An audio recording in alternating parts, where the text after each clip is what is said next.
Wada, that's the World Anti-Doping Agency, will include it in the list of banned substances. You can remember vividly that Sha'Carri Richardson, American athlete, was in the form of her life the 6th fastest woman ever in the history of 100 meters, just before, she got banned for a month as a result of the using cannabis during and out of competition testing. Having said that, that made her, miss out on the Tokyo Olympic Games last year, and as a result of that decision, there were calls for review. But the review is now here, and cannabis remains banned by the World Anti-Doping Agency. It's time to turn our attention into football. We still have so much in talking about other sports, but let's start with football. And it's all about the it's shocking really what's happening with Spanish football, especially the women's national team. Remember Yogi Vilda, that's the coach of the women's national team of Spain, has been called. There have been calls for him to be sacked,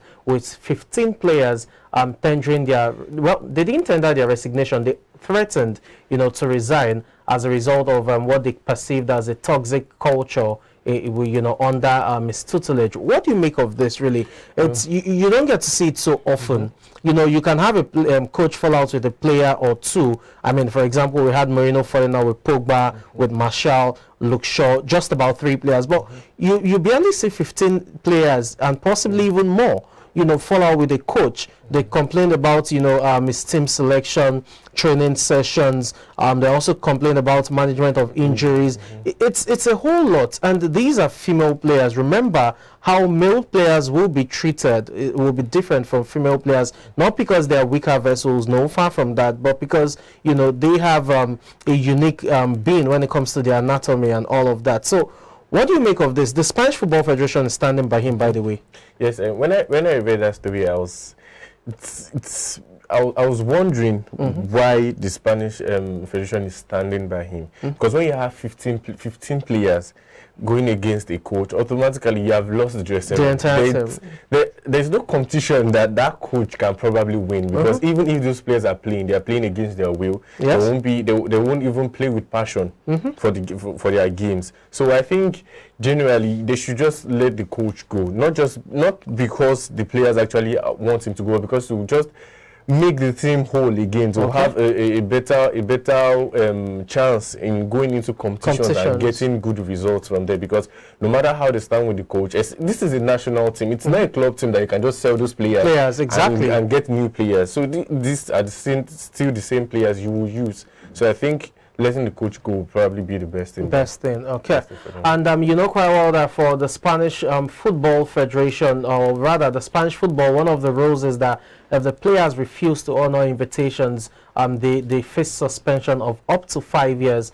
And these players are not, backing down on their calls for Yogi Vilda to go. It will be intriguing to see how this pans out in the coming days. We're talking about, the players in one hand, and you have the coach being backed by the Spanish Football Federation on the other. But it's unprecedented to have players, sending emails, identical emails, stating that they will resign from, football or national team duties. For the time being, the Spanish Football Federation has said it will call, some underage players to fill up the vacuum pending the time there's a resolution to all of this. But it's not looking good for women's football, talking about the Spanish football, really. But let's see how it pans out. Anyways, it's time to turn our attention to national team football. Remember again that we do not have, club football this week, and we've had, players representing their national teams. So yesterday we had action in the UEFA Nations League, League A Group 1, and we had Croatia against Denmark. That was a match that was a battle for the top. Whoever won that would automatically, assume the summit of that group, and it was Croatia who emerged 2-1 victorious over Denmark. What do you make of that match? It was not as easy as we expected, but Christian Eriksen once again showing that he's recovered from, the scare of the heart attack a year ago. Yes, I would say Croatia really did try, because Denmark has over time just been a formidable force. They have this amazing kind of teamwork where you can't really, minus Eriksen playing, you can't really pick out players and say this is the best player. They are all together, they are very, very good. And Croatia beating them, I think they really tried. Okay. Them, yes. Okay, it's time to turn our attention now to France. Yes, they were in action against Austria, and they won that by 2-0, but it's all about Olivier Giroud, who scored yesterday the second goal after Mbappe had struck, and that made him the oldest player to score for the French national team ever in the history of French football. More importantly, that goal also took him 2 goals behind France's all-time highest goal scorer, talking about Thierry Henry, who has 51 strikes. You have Olivier Giroud on 49, and it's just a matter of time before he surpasses Henry as the highest goal scorer in the history of French football. They were in danger. They needed to win. If they didn't win, they would have been relegated from, the top tier of UEFA's Nations League. But they responded in kind. Mbappe was a thorn in the flesh, and Giroud once again showing that despite being 35 plus, he still has what it takes to mix with, the youngins. What do you expect?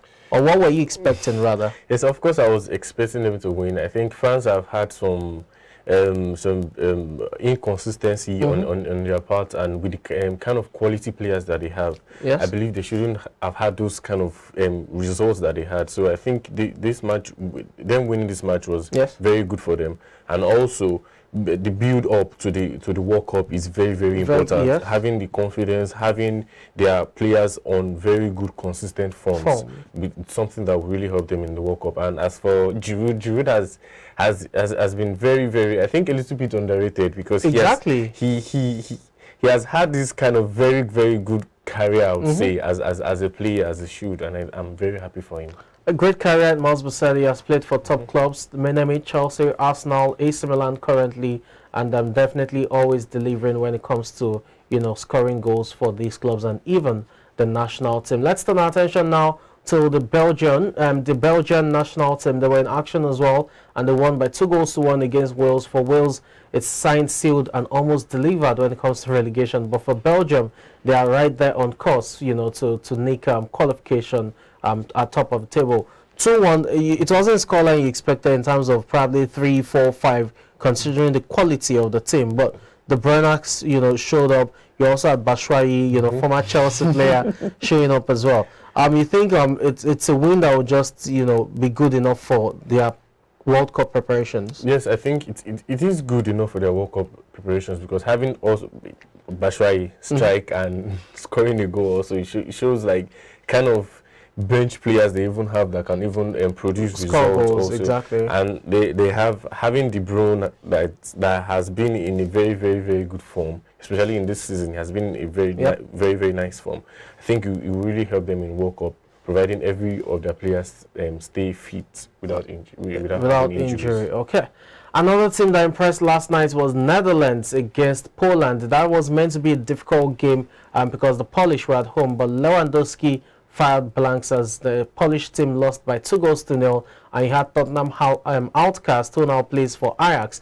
Steven Bergwijn also getting the second goal in there after Gakpo had scored. For the Dutch national team, it's a brilliant performance. More importantly, is the kind of form they've shown this year is phenomenal, especially when you take into consideration that Louis van Gaal, the coach, is battling with cancer. I think the team has responded. They didn't allow that bad news demoralize them. You think that they are one of the dark horses going into the World Cup? I think yes, they are, because the Netherlands have had a kind of quality kind of team over time, and this most of these quality players grew old at the same time and left the national team. Robin, Wesley Sneijder, and so it's actually they were a bit shaky for some time, and I think kudos to Louis van Gaal for having that kind of for assembling that team and making them improve as they are now. And I think going into the World Cup, they will really impress.